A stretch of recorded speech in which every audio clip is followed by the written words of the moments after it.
Hi dear students, welcome to Science Bug by Poonam Singh. As you know, in the last class, I had demonstrated that chlorophyll is necessary for photosynthesis in detail. So this time, we'll be proving the other two conditions which are also necessary for photosynthesis. Let me just revise quickly which conditions are necessary for photosynthesis. Have a look at the board, children. The conditions which are necessary,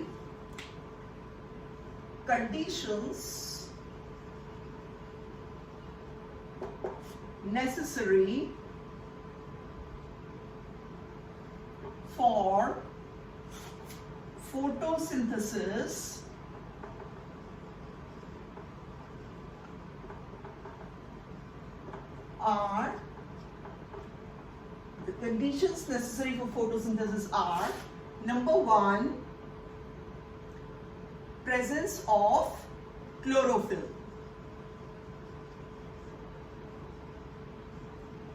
And we had proved in our last class that chlorophyll is necessary for photosynthesis. We had demonstrated it in detail. So this condition has been proved and we had reached the conclusion that chlorophyll is necessary condition for photosynthesis. Now the second condition, children, is carbon dioxide, and the third condition is sunlight, and the fourth condition is water. So children, for the experimentation purpose for class 10, we'll be proving these three conditions, the top three conditions. That is, chlorophyll is necessary for photosynthesis, carbon dioxide is necessary for photosynthesis, and sunlight is necessary for photosynthesis. And let me just quickly tell you that what is photosynthesis and what are the three steps which are involved in the photosynthesis. Let me just revise it quickly. It's already written in the board of the last times.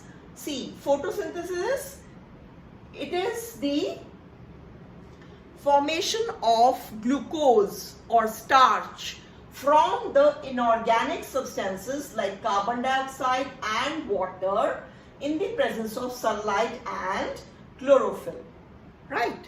So in the presence of sunlight and chlorophyll, plants prepare starch or glucose from inorganic substances like carbon dioxide and water.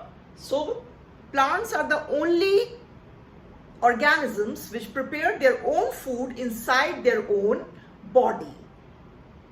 So that is why they are known as autotrophs, and the nutrition is known as autotrophic nutrition. And then where does photosynthesis take place in the plant? It does not take place in every part of the plant, like in the root or anywhere else, in the stem or anywhere else. It takes place in the leaves. So the site or the location of photosynthesis is leaves, because leaves contain a green pigment called chlorophyll, which are present in the cell organelles called as chloroplast. Now the three steps which are involved in the case of photosynthesis are: number one is the absorption of sunlight energy by the chlorophyll molecule. Okay, absorption of sunlight energy by the chlorophyll molecule. This chlorophyll molecule is present in the leaf. So when this chlorophyll molecule absorbs sunlight energy, it gets activated. So the activated chlorophyll molecule then splits the water. I told you that two inorganic substances which are required for photosynthesis are carbon dioxide and water. So this water molecule is split by the activated chlorophyll molecule into hydrogen ions and oxygen ions. Then these hydrogen ions reduce the carbon dioxide into glucose. Glucose, which is the food that is prepared by the leaves, by the plant. You got the last step? Let me repeat it. The activated chlorophyll molecule splits the water molecule into hydrogen ions and oxygen ions. Then these hydrogen ions reduce the carbon dioxide into the glucose or the starch, which is the food prepared by the leaves or the plant. So this is the mechanism or the process of photosynthesis in very simple way, which is required at this level of class 10. Now children, I told you what is photosynthesis, where does it take place, and what is the mechanism. And I also told you the conditions which are necessary for photosynthesis. The 4 conditions are presence of chlorophyll, presence of carbon dioxide, presence of sunlight, and presence of water. So we have already proved in my last class that chlorophyll is necessary for photosynthesis.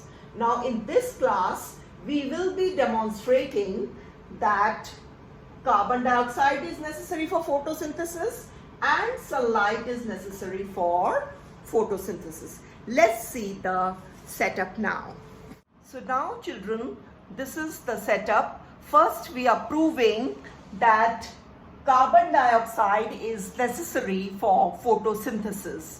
So these are the 2 potted plants of the same type. They are the same variety and they have been de-starched by keeping in dark for about 3 days. So now these 2 potted plants contain no starch. They don't have any starch now.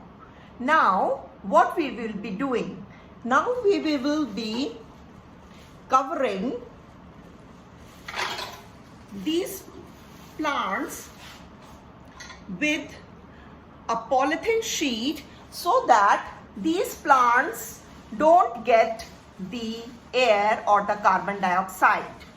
So for this is how I'm taking a poly bag and covering this plant with this poly bag, with this plastic bag, and I have to make it airtight. You have to see that this plant doesn't get crushed. So,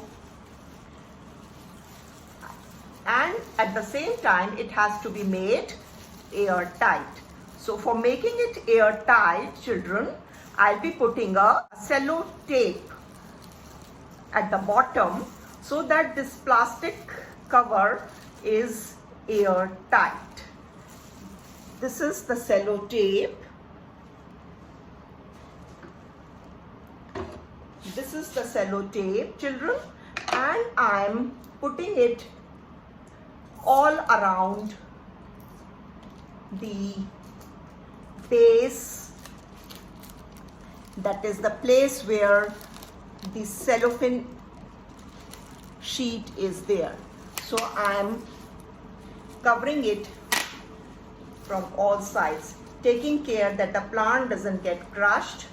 So I'm covering it like this, and now it has become airtight. No air can go inside this plant now. No air means there will be no carbon dioxide as well.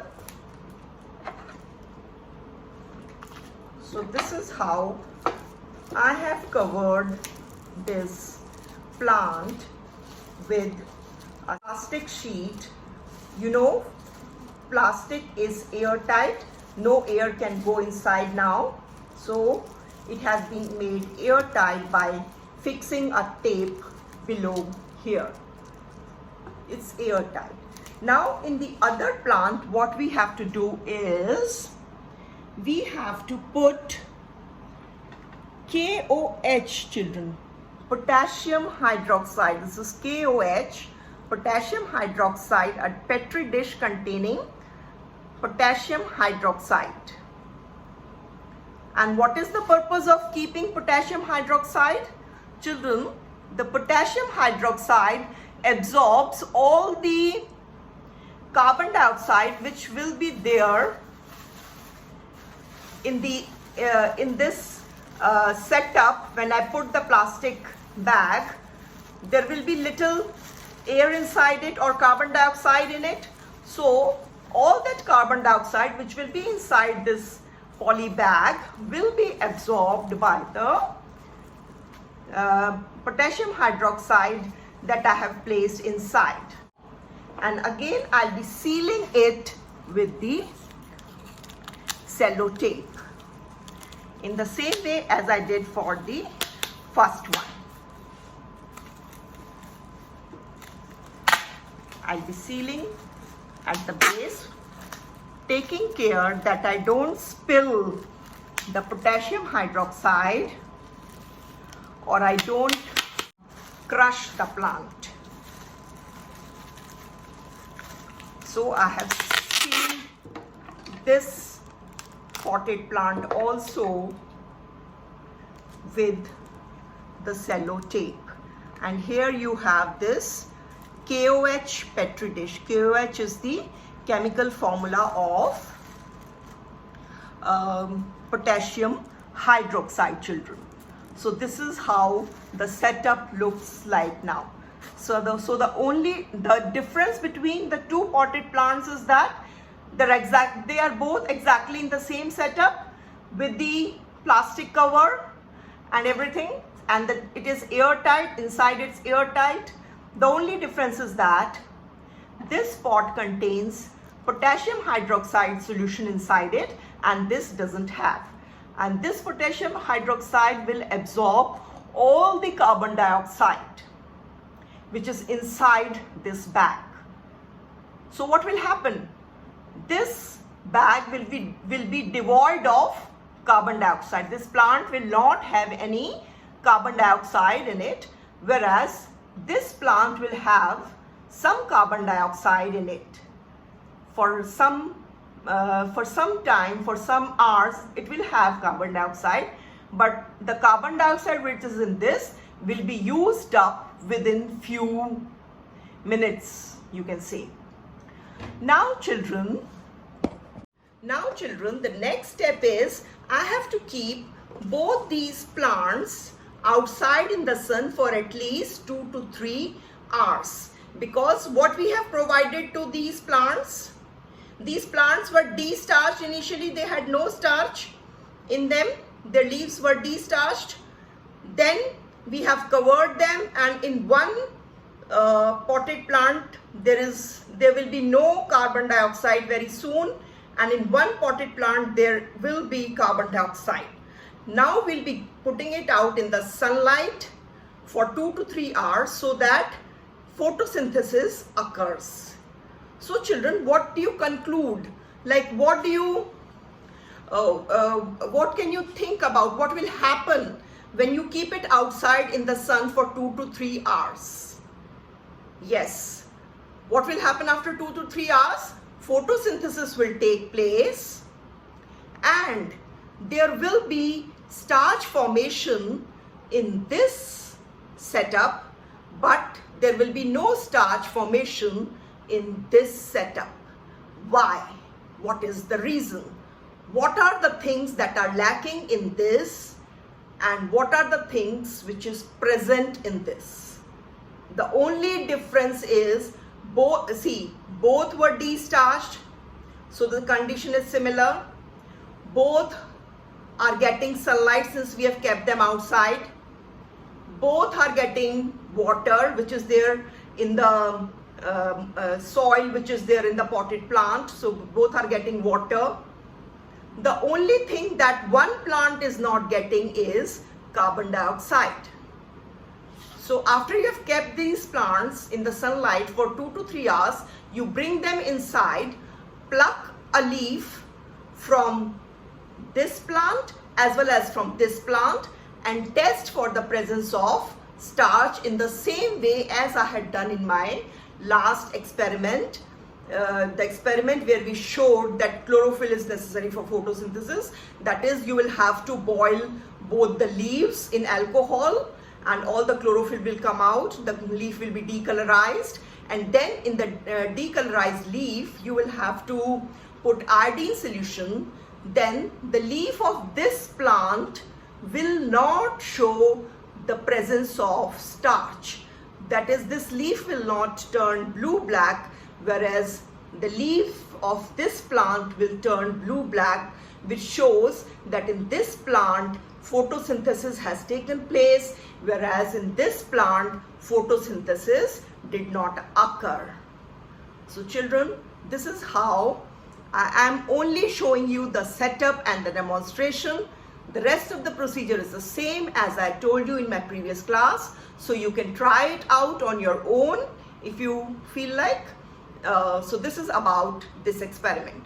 Now the next experiment will be to show you that the third condition, that is sunlight, is necessary for photosynthesis. So I'm making the setup for that.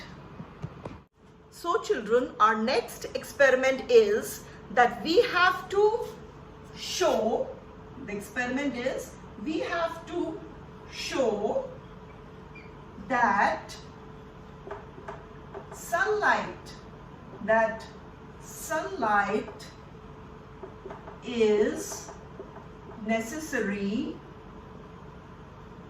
for photosynthesis.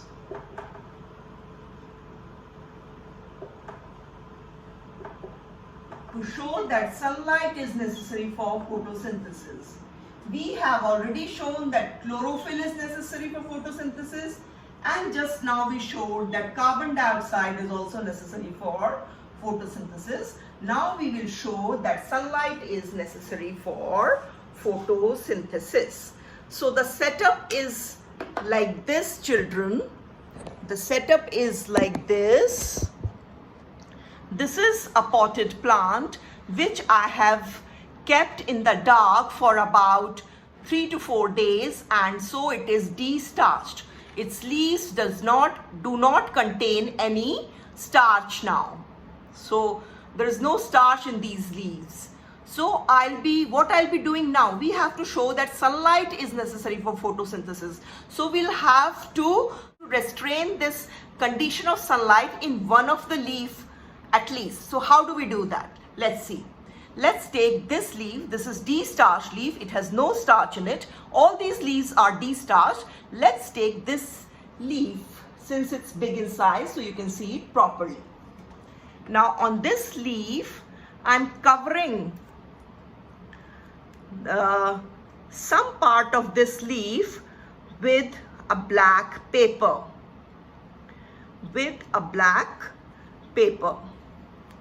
And I am covering it from top as well as from bottom.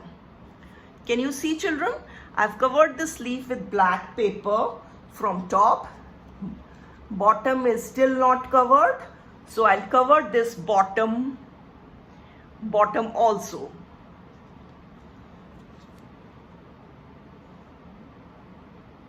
With black paper. Can you guess why I'm covering with black paper? Can you guess, children?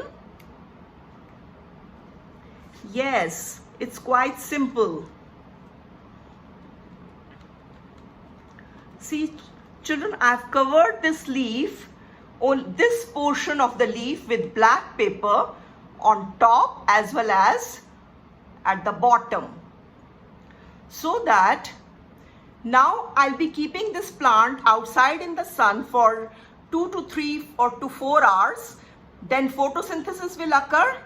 But do you think photosynthesis will occur in this region which is covered with black paper?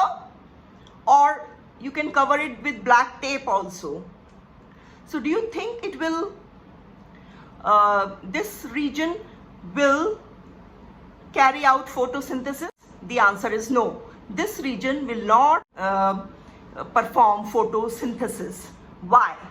The reason is that this region this region which was covered with the black tape did not get sunlight because we had covered it, we had hidden this part from sunlight.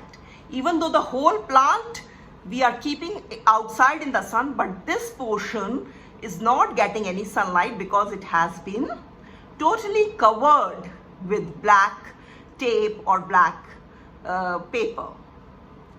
So this is about it. So what do you have to do? After destarching the plant, you have to put a black tape or a black paper in one of the leaves and then place this whole plant outside in the sun for about 2 to 3 to 4 hours so that photosynthesis can occur, and then again bring the plant inside, pluck this leaf from here and then remove this black tape. Remove this black tape or black paper, whatever, and then again go for the iodine test or the starch test.